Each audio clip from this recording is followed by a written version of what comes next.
Hello दोस्तों, आदाब, नमस्कार। मैं कमर अली स्नो हिल से आप लोगों का दोबारा से स्वागत करता हूं एक नए मोटिवेशनल स्टोरी के साथ एक नए एपिसोड में, जहां आपको आज एक दमदार कहानी सुनाऊंगा और कहानी का मकसद हर बार की तरह आखिर में ही बताऊंगा।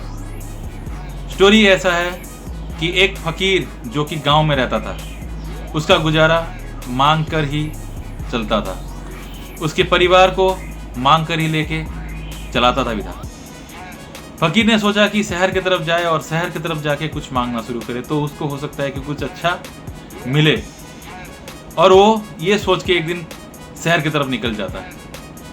अब शहर पहुंचकर देखता है एक दुकान के पास एक हलवाई जलेबियां बना रहा है, और जलेबी जहां बना रहा है उसके बगल में समोसे भी रखे हुए हैं। अब फकीर को भूख लगी थी, इतनी दूर से पैदल जो आया है, तो फकीर जाता उस दुकान के पास और खड़ा होता है। तो दुकानदार उसको देखते ही समझ जाता है कि फकीर भूखा है, तो वो खुद से ही कुछ जलेबी और 2 समोसे फकीर की तरफ बढ़ाता है। फकीर खुश हो जाता है कि चलो, उसके भूख के तकलीफ को जो है ये दुकानदार समझ गया।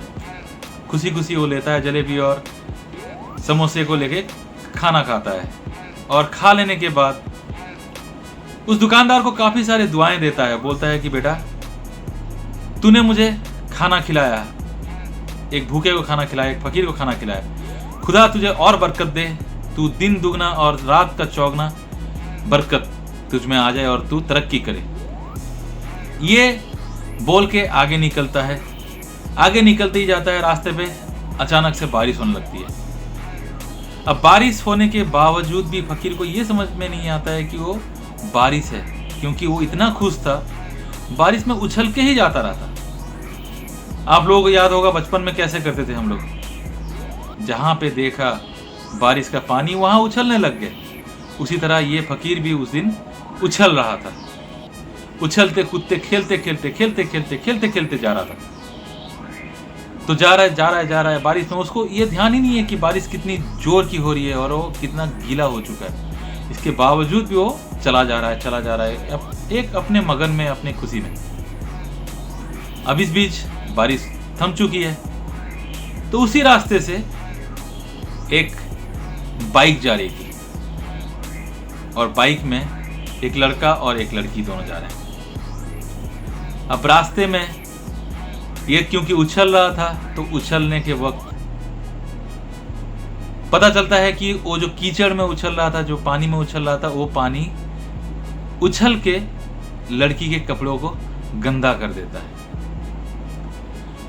तो गंदा करते ही लड़की बोलती है कि देखो, मेरा कपड़ा गंदा हो गया।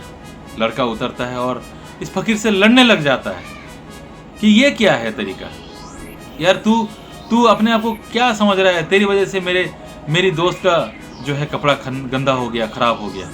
उसको डांटने लगता है, उनको चिल्लाने लगता है, और फकीर बिल्कुल मासूम उस तरह से वो बिल्कुल चुपचाप खड़ा है।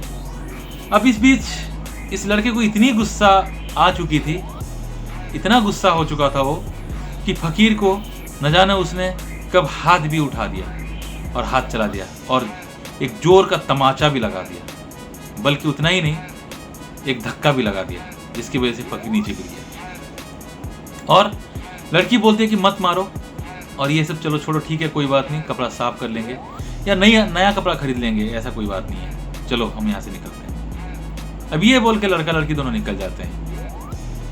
लड़का लड़की निकल के वहाँ से जाते हैं, उनको जहाँ जाना था वहाँ जाके पहुँचते हैं। पहुँचने के बाद जब घर के अंदर एंट्री होती है उनकी, तो घर पे वो सीढ़ी चढ़ रहे होते हैं। लड़का जो है, क्योंकि वो बारिश का मौसम था, तो वहाँ सीढ़ी भी गिरा था। अब लड़के का पैर फिसल के नीचे गिर जाता है। अब गिरने की वजह से लड़के के सर पे चोट आ जाती है और वो बेहोश हो जाता है। लड़की चिल्लाने लग जाती है कि मेरे दोस्त को बचाओ, मेरा दोस्त गिर गया है, उसको चोट आ गई है और उसका खून निकल रहा है, तो उसको बचाओ। तो कुछ वहाँ से आसपास में आ जाते हैं और आके लड़के को देखते हैं। तो तभी उसके बीच में इन लड़की और लड़के के जो दोस्त हैं, कुछ दोस्त भी वहाँ पहुँच जाते हैं।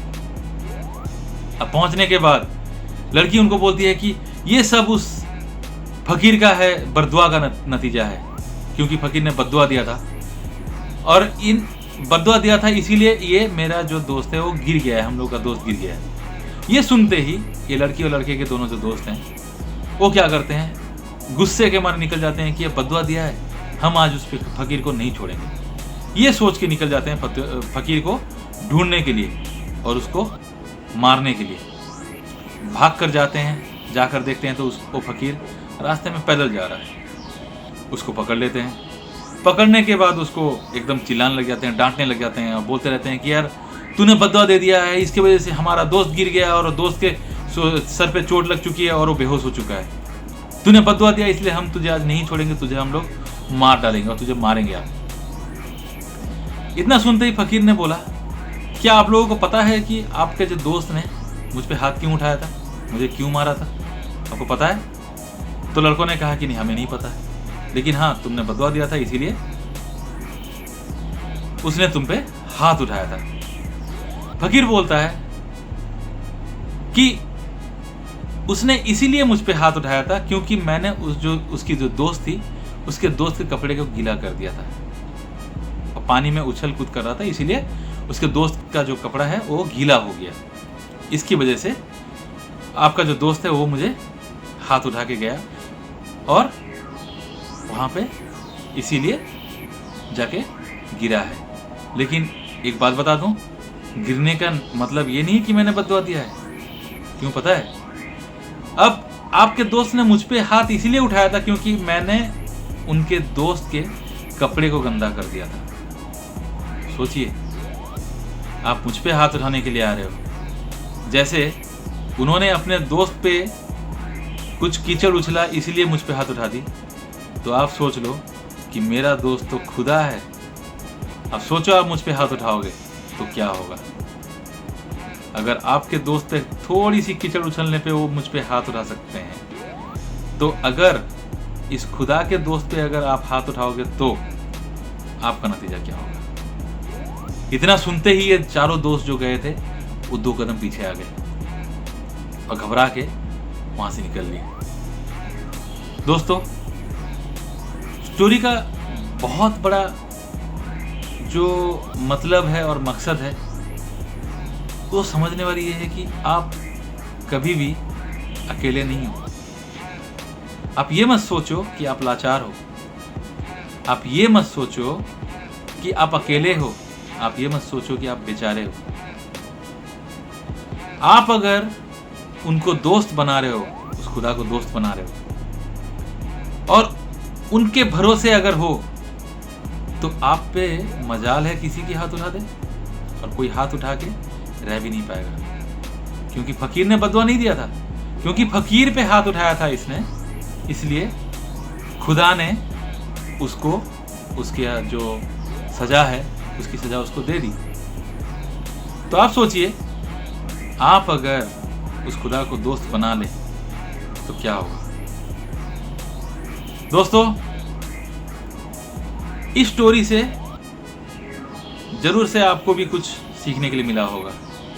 अगर ये स्टोरी आपको अच्छी लगी हो तो ज़रूर से कमेंट करें और इस स्टोरी को लाइक और शेयर ज़रूर करें। ऐसे ही कुछ मोटिवेशनल स्टोरी हम आपको हर रोज़ ला के देंगे।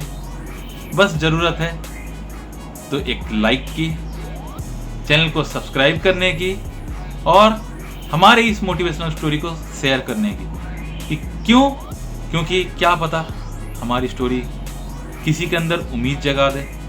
हो सकता है कि हमारी स्टोरी किसी की ज़िंदगी बना दे, हो सकता है कि हमारी स्टोरी किसी को सक्सेस बना दे। तो इसी उम्मीद के साथ हम यहीं पे रुकते हैं। खुदा हाफिज, अलविदा, सब खैर।